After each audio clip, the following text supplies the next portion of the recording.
Hey guys, Sean McHalo Pro here. So guys, I got an hour-long private Halo Infinite lesson from the Optic Lucid. A lot of people consider him the best Halo Infinite player in the world right now. This video contains all the highlights from the lesson. I learned a lot, and I think after you watch this, you'll be surprised by how much you're about to learn as well. Definitely drop Lucid a sub if you aren't already subbed. Normally, I never ask for a sub at the start of my videos, but I am this time, so I don't have to interrupt at any other point in this video. So definitely drop me a sub because Lucid and I are going to do more of these, so you don't want to miss one. All right, let's get started. I lost my Onyx for you. I pre-recorded this, so I got super frustrated with this. We'll just jump right into it, and I'm sure we're gonna find plenty of things to talk about. Facts, great point. And yeah, you're gonna find plenty. I'm so nervous right now. I'm like, oh god, I feel embarrassed to even show this to it'll you. be okay. It'll be okay. I'm so sorry. We'll break it down. We'll break it down for you, though. Well, hopefully you'll be able to make it digestible, but I think we can get to it.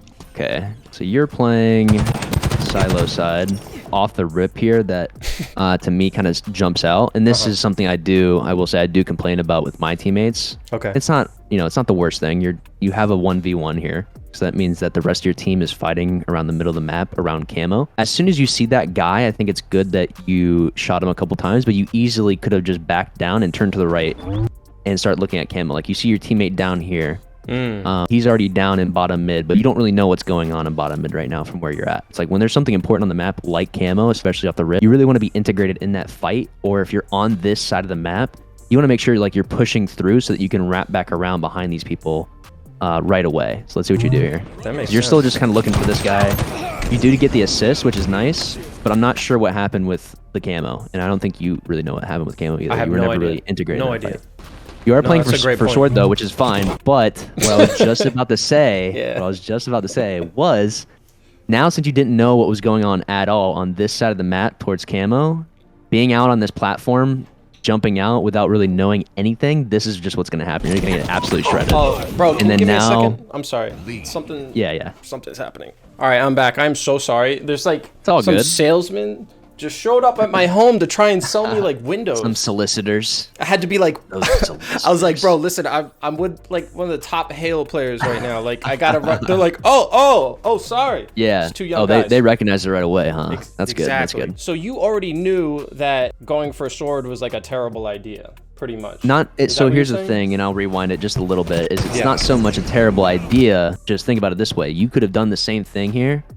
Or you still could have had the same play in mind, I want that sword, but instead you could have dropped down to the left on these boxes and just check your back a little bit. Just play a little slow. Again, you only see one guy just died in the kill feed, but also your teammate just died. That means it's still a 3v3. You haven't looked at camo at all this entire time, so you don't really know what's happening on the rest of the map. You're just in your own little corner, and you don't really know what's going on anywhere else. So it's important that you get a little bit more information before just, this is a very big commitment out here. This is just, you're on the island. Because I have felt with my gameplay, I'm I know I'm doing something wrong. There's something I'm just doing wrong. And it's yeah, I'm just kind of you have to think more about where you're moving to.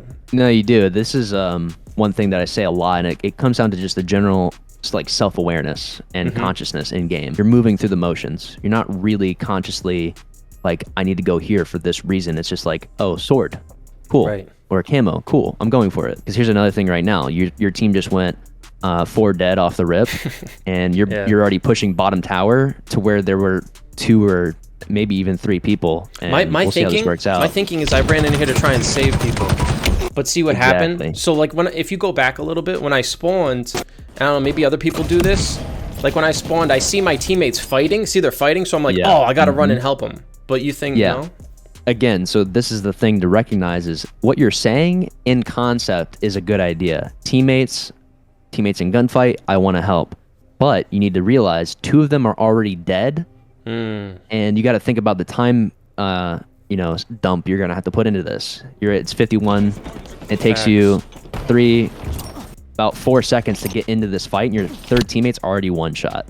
So I think you could have maybe thrown even a little bit of better nades, to be honest. But it's also one of those things, you don't really have enough information. You just start chucking the nades and they don't really do too much, and then you're just still kind of walking through while your teammate is dying, and then you also die. So you didn't really get to save them. You didn't get any kills. Your teammates were already dead. You kind of overcommitted right away when your teammates were already in the losing fight. That's crazy how you just broke that down. Because in my head, oh, this was a good move, but you just explained how somebody could think they're making the right play, but they're doing like the opposite. I like how what you said, like get more information. Like I had no information. The only info I had was, oh, people are dying over here, but that's just like not enough. And that the only thing that is enough is like, oh, my teammates are dying over here. Maybe I don't want to go over there, because it's like there's no guarantee that this guy even could have been one shot. There could have been 3 people standing in this doorway, all full shield, and you would have just walked into like the firing squad. You know what I'm saying? Facts. So it's that type of forethought that you have to be aware of. But when it's an instance like this, like your teammates are just turtled up in an area and they just go 3 dead almost instantly, that's a pretty bad sign for at least you that you don't want to also be there. What happened next? Come off respawn, teammate. He wasn't really your fault, but he died a little averagely. Not really your fault though. Their teammates are getting a kill. It was pretty average. It's a 4-kill game though, so it's not any big. I heard somebody take really. damage here. I remember that, so I tried to push out. So die right there. I mean, I do see you have 3 assists. Like I said, you've been integrated in these gunfights. It's just not necessarily, you know, the best gunfights. Really, your lives matter. Like your deaths matter more than just even getting an assist or 1 kill in some circumstances. And here's the thing: is you threw that nade and you're in that spot thinking that there was a guy there, which I think is fine. Yeah, but I would prefer to see you stay in this position, especially since it's completely clear. There's nobody shooting you yet. There's nobody standing out in the open. Yeah. You already have a teammate right next to you. He's going to handle that angle. He's going to handle that angle. And if that guy actually is there, you need to like kind of wait. Yeah, like either you can just wait for him to be here and come this way, or if you hear your teammate taking that gunfight, you can get in quick. You know what I'm saying? You don't need to start moving right away, because this guy's just here. He's just standing here. He's full shield. He's not really fighting anybody. He's also throwing nades. It's crazy, the stuff you're pointing out, like the positioning. Like, man, the positioning is so important. Yeah, it very much is, for sure. Right. That's a good kill in pipes. Scuffed the That's an okay trade. Okay trade. I think you could have still just played the nades here. You definitely didn't need to, in these types of situations in gunfights, since you got like an early nade. Like you're basically full shields right now, and you saw that second guy. I would just instantly, you know, chucking the nade I think is honestly a good option. Nades are so good in this game. But I prefer you to not slide directly at him. I would rather see you kind of like hug this corner and just kind of poke out a little bit, and you know, you could easily be getting this guy weak with your BR here and be up shots, because he's kind of in a similar position, also throwing a nade. So you guys are completely even. You really only want to go for trades if it's like you have to, you know, because I think you could win this gunfight here if you were kind of preemptive with like using the map, using the walls around you. I feel like I die a lot like this. Like in Halo Infinite, like I just go for the melee trade a lot. Maybe because it's kind of hard to shoot, but is that like something you kind of have to wean yourself off of? Yeah, I would very much say at a higher level of Halo, it's much better to stay at a close range if you can help it. But when there's this much distance between you guys right now, realistically, both of you shouldn't just be running straight at each other, or at least you. Thinking about it now, you had like pretty good cover to play off of. He was the one in the open. Exactly. He was the one in the open, and you want to try to... That's your advantage in the gunfight. Recognizing that is a big advantage for you. So if you can really recognize that, it's huge. I can tell he had the same sort of instinct. He ran towards me and went for the melee. Yeah, exactly. As well. People love going for melee trades at almost every level, so it's not just you. So you got straight to your teammate. I definitely... I think you could have gotten away here if you started sprinting instantly.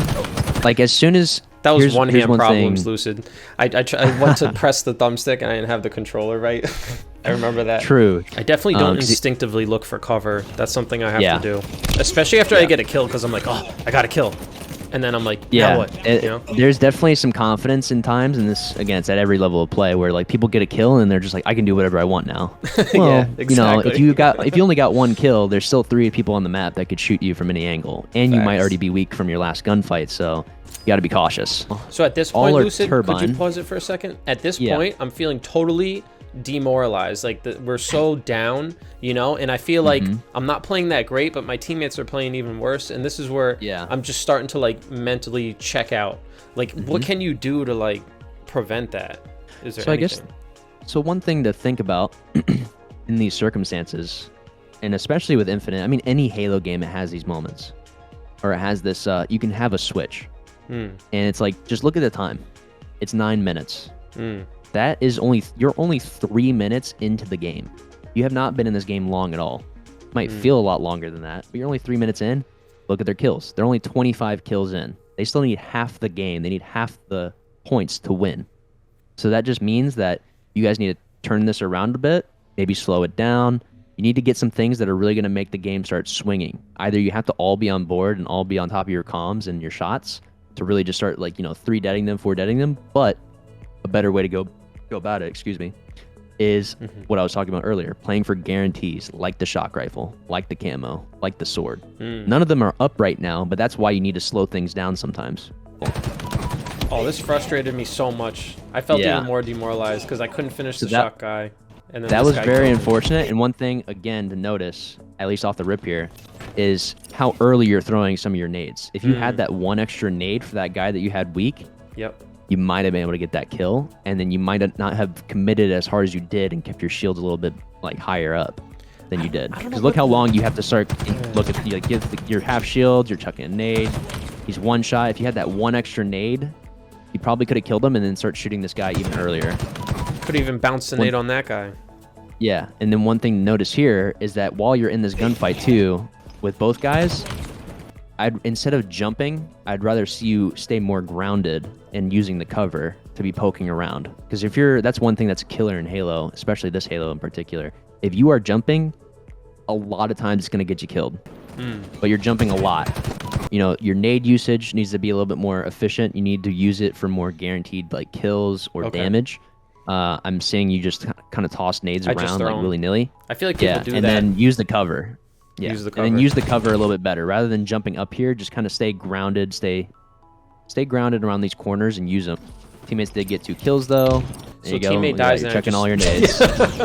4 nades down. Don't know where anyone's at, but now you have 0 nades. Oh, my God.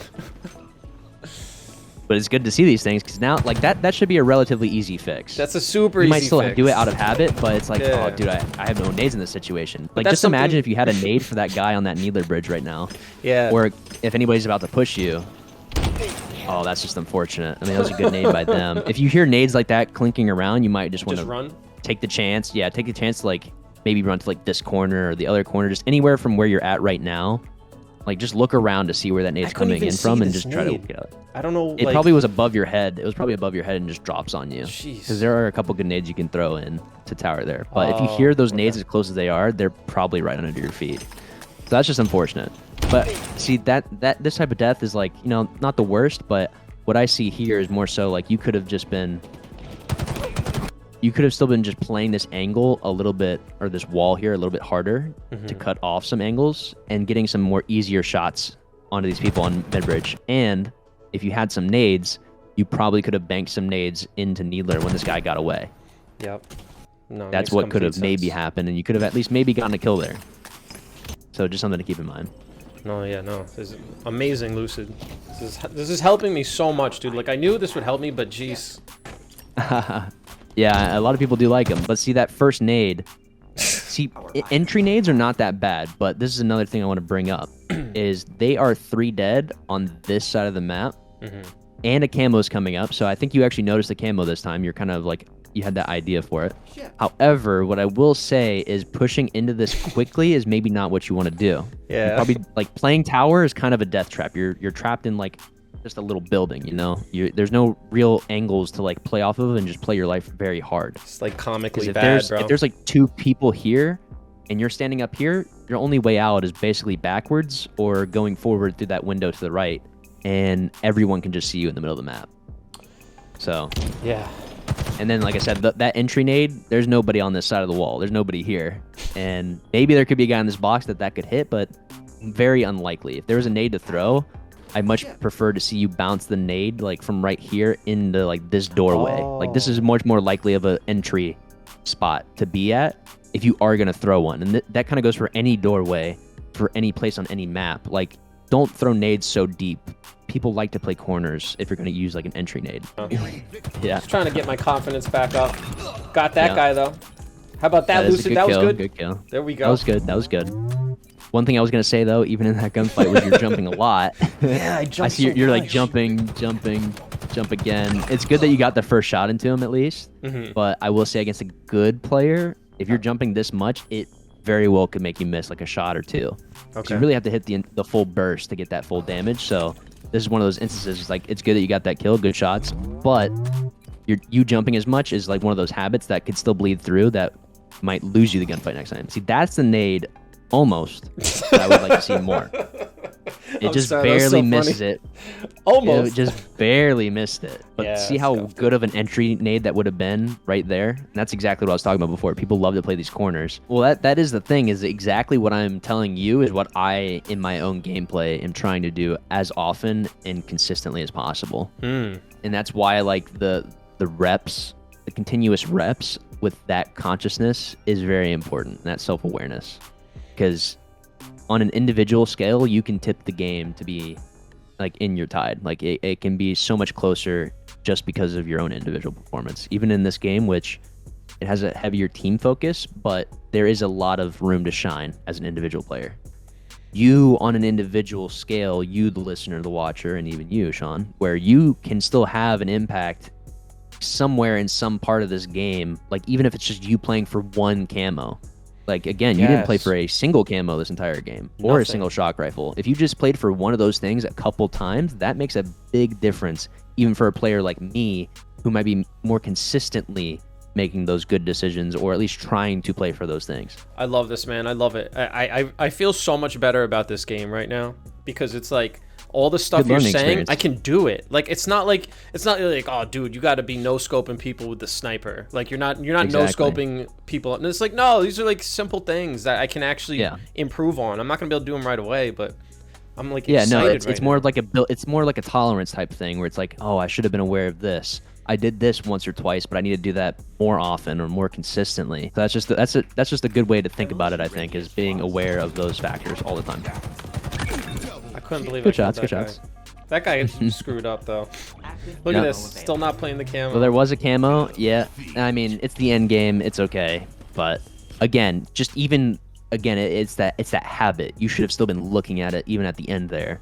All right, so let me see if I got all the feedback right. So first of all, I need to be more informational. I need to, identify and get information from my teammates. I'm really kind of like not playing off them, but really like pay attention to what they're doing and get information from that. Stop throwing so many damn grenades. I definitely throw way too many. Use them efficiently. Yeah, use them more efficiently. I have to use the maps. I have to use cover better. I'm not really using cover. I'm kind of like out in the open, not hiding behind boxes, stuff like that. Try to avoid close range combat a little more. Don't, aggressively push in and whatnot. And I think the other big thing is, you have to make the play for these power-ups, the camo, sword, shock rifle, like actually put some effort, more than 0 like I did in that match, to get the power weapon and power weapons and pickups. I feel like that's a lot. But it feels like it's all doable stuff. Yeah, exactly. It's one of those things where it's a lot to think about when you lay it all out there, but Yeah. if you just consciously, again, it's like if you just do one of those things a couple times in a game rather than doing it every time, you just played for one sniper, if you played for one rockets on a map, Right. like once more than you did before, a little bit more consistently, like that's a big swing. That could be like one flag cap on, one of these maps, or it could be, 20 seconds of oddball time when you play for a camo or a sniper. It really has big impacts whenever those things are just going by the wayside. Yo, Lucid, thank you so much for this stuff. Like, I really got to tell you, like, when I recorded these matches last night for you, like, I was feeling kind of, like, down. I was like, damn, like, I don't know. I know I'm doing something wrong, but I couldn't put it into words. And you managed to put it into words in just so many things that you saw. So I can really see why you're, one of the best Halo Infinite players in the world. I feel like this helped me a lot. I hope this helps you guys watching. All right, definitely check out Lucid's channel. Drop him a sub. I think we'll do more of these, and let us know if this helped you guys. I think it's gonna help me. I'm gonna just jump into the game after we hang up on this call because I want to, put this stuff into use. But Lucid, do you have anything else? Yeah. No, I think that's it for me. But on the same end for me, follow up with Sean. Sean, is it Sean? Just Sean W on or Sean Dubs on YouTube? Well, I say hey Sean Dubs every time, but it's just Sean Okay. W. Yeah. Okay, there you go. Sean W on YouTube. Be sure to go follow him. drop a sub for him as well. Appreciate the time, Sean. No, I It was appreciate good. you, And like I bro. said, we'll follow up again. This is the first Academy session, and we'll have a follow-up here soon enough. Hope this helped all of you guys as well, and we'll see you all on the next one. Hey, you heard the man. Like you said, drop me a sub if you watched this far and you enjoy. Definitely drop Lucid a sub. All right. And hey, that's all I got for now. So I'll talk to you guys later. Peace.